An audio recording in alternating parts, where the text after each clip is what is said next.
So, but I'm going to do a poem that I wrote specifically for this event, and I've never done it before, so hope you guys enjoy it, all right?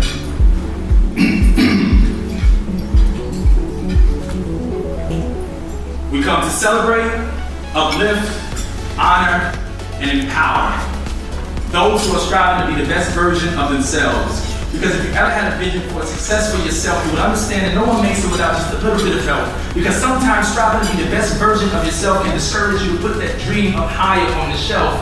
But you continue to press on until you see the light.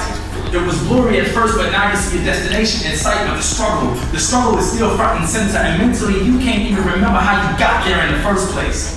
Too far along to look back, so you just continue at your pace. And it is at that pace that has sustained for the last 10 years. Empowering women through their biggest struggles and some of their worst fears throughout the years. Transforming and reinventing, changing the wrapping paper, but never changing the gift of the message that you're sending. The Chatman Women's Foundation, where you provide all the tools that enable them to succeed. Not just helping, but providing substance whenever they're in need. Creating a community of women that empower each other through, because they all share different strengths that a foundation allows them to flow through. So, this is every woman that has ever been on the receiving end of that lesson. It is now your duty to reach back and teach the others a very valuable lesson, that no one makes it without just a little bit of help. So tonight, we come to celebrate, uplift, honor, and empower, to allow this foundation 1 second to stop and smell the roses, because far too many times we wait until it's too late. But tonight, we celebrate the Chatman Women's Foundation 10-year anniversary. Difficult for you, but 3 words. I always start my interviews off with 3 words that describe yourself. So what would be 3 words? Dedicated, a woman, unapologetically. Okay. And how do those words help you be Miss Shantera? Those 3 words, one, owning the fact that I'm a woman, and being unapologetic about it, helps me to continuously be dedicated to everything I try to do, whether it's the Chatman Women's Foundation or my consulting business. Those 3 words, that's it. Okay. And for anyone who's not familiar with the Chatman Women's Foundation, what got you started? Like, what was the pinnacle that made you want to do this? I started the Chatman Women's Foundation after volunteering at a women's shelter. Okay. And teaching, I was there teaching a service. Okay. And those ladies really loved what I was doing, which was really, in my opinion, just talking to them. Right. Just sharing my experiences and not really focusing on the bad that had been going on with them and their experiences. And they encouraged me to do that. Okay. They were like, we need you to do things outside of the shelter. Right. Because we want to bring our friends. We want to tell our families, but we can't do that because you're doing it only in a shelter where it's not privy to the public. Right. So that's what started it all. It was me, helping at the shelter, and at some point realizing that there was something else to it. It wasn't just about the shelter, it was about the professional women. It was about the young girls trying to finish out college degrees. And then there were the ladies in transition. So long term, what do you see for the Chatman Women's Foundation? Long term, I see the progression program, so being able to do a little bit more in shelters. And when I say a little bit more, I mean more teaching, more mentoring. I'm working on a curriculum now where we would teach communication skills and transitional skills that ladies would need leaving a shelter and trying to get back into, their life. And so that's a long-term goal. The magazine being distributed a little bit wider. Right. And then also me being able to just travel outside of Houston and help empower them. Right, because it's a need, right? Yeah. And for the women who are honored tonight, are they still in transitional living, or the goal for them tonight after getting their awards, they're going to be on their own? Not all of them are in transitional situations. We put the business grants. That's a woman who's married and she's building a business, trying to help other women and other parents through social media. And we have a couple of ladies who are just trying to finish school. Okay. They don't live in shelters. The ladies that do live in shelters, this is going to help them to either finish up trying to save on a deposit on an apartment or for a car, or down payment on a car, those kind of things. And even the lady who was displaced by Harvey, it's just a little bit more to help her to fix up something else in the house. Right. She still doesn't have a refrigerator. She still doesn't have living room furniture, things like that. So we're just trying to provide that leg up. just a Right. little bit more. Well, thank you, and congratulations on your gift you got from one of your honorees tonight. And you know you're going to have lots to do with that, right? So thank you. So what would be 3 words that describe you? Man, talented, smart, and weird.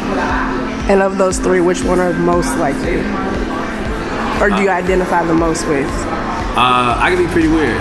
Really? Yeah, in a creative way. Okay. So you use your weirdness to spark your creativity. Yeah, I own it. That's you good. know, I'm an ambivert, but more of the introvert kind of takes over Right. in certain, most scenarios. So I have my weird moments. So Okay. I own that. And I heard you say earlier that you've forgotten a line in a poem before when you're Yeah, I talking. have, yep. So how did you overcome that? Like, what did you do to get back on track? You have about a 3-second window before the audience realizes that you messed up. And so what I did was, it was actually at the Black Heritage Festival in front of like 3,000 people. And what I did when I felt myself slipping up, I repeated the last line that I had said to see if I can catch it. And when I repeated it the second time, I couldn't catch it. I just skipped to the next line that I could remember and close it out. And nobody noticed it. And it was like flawless. No, I saw someone post a video on, they tagged me in it, they posted on YouTube, and they had like all these great things to say. And I was like, yeah, to me that went bad. You know what I'm saying? Little did they know. Yeah. Yep. Right. So we're joined here tonight for a great cause. Yep. And besides Miss Shantera being a friend of yours, what made you want to be a part of the Women's Foundation? I'm a part of a Black Greek organization, and I've been a part of the organization for a long time, and I learned a lot there what it meant to give back. We have a go to high school, go to college program, voters registration program. So as I became an adult, I just kind of took what I learned, that skill set there, and kind of did it under my own umbrella. Okay. I have a nonprofit with 2 of my other frat brothers where we give back, we do toy drives, back to school drives, and things of that nature. And any event that I do, I coordinate my own events. I do like a 1-man show every year, and I do anything that I do that I put on, I put a cause to it. Right. Like I've raised money for Yes Prep Elementary School. We raised $10,000 and we gave $500 checks to Harvey victims. Just things like that. So, and I understand that in order to be blessed, you have to be a blessing. Right. So I always try to do more, and God has never let me down with that. You know what I'm saying? That's good to know. So where's your next upcoming event, or where can we see you speak your word again? Yeah, so actually I'll be heading to the Facebook headquarters on Monday. Okay. I'll be performing at the Black Community Summit. Okay. So in front of about 900 African American Facebook influencers. And where can we keep up with you on social media? Yes. So social media is it's just my name, Deonte Scott, on Instagram, Twitter, Facebook, and my website, DeonteScott.com. It's always updated with events, programs, videos, pics, updates, all that stuff. All right. Well, thank you, sir. Yeah. No, thank you. Okay, 3 words that describe me are shy, light, determined. And being shy, how did that work for you in the music industry? When it's time for me to perform, I'm fine. Right. It's just like in certain social situations, very camera shy. I hate to, I don't want to say hate, but it's uncomfortable for me to do interviews like this, photo shoots. Like I'm never comfortable behind the camera. But I try to be better each time, but it's never like I'm 1,000% like the camera's my home. Like I've never felt like that. You're just good at what you do. I was shy in school, growing up, but when I perform, when I'm doing my art thing, and I'm not shy about that. Right. But yeah, like I hate to perform for very small crowds of people. It makes me really uncomfortable. But I do it anyway, and you would never know. But large crowds, I'm totally fine. So it's weird. Gotcha. It depends on how many people. Yeah. No, that's cool. And so again, I ask, and besides being asked to be a part, what made you want to support the Chatman Women's Foundation? Sure. I love to be a part of any celebration of women, especially women of color, because I am a woman of color, obviously. Right.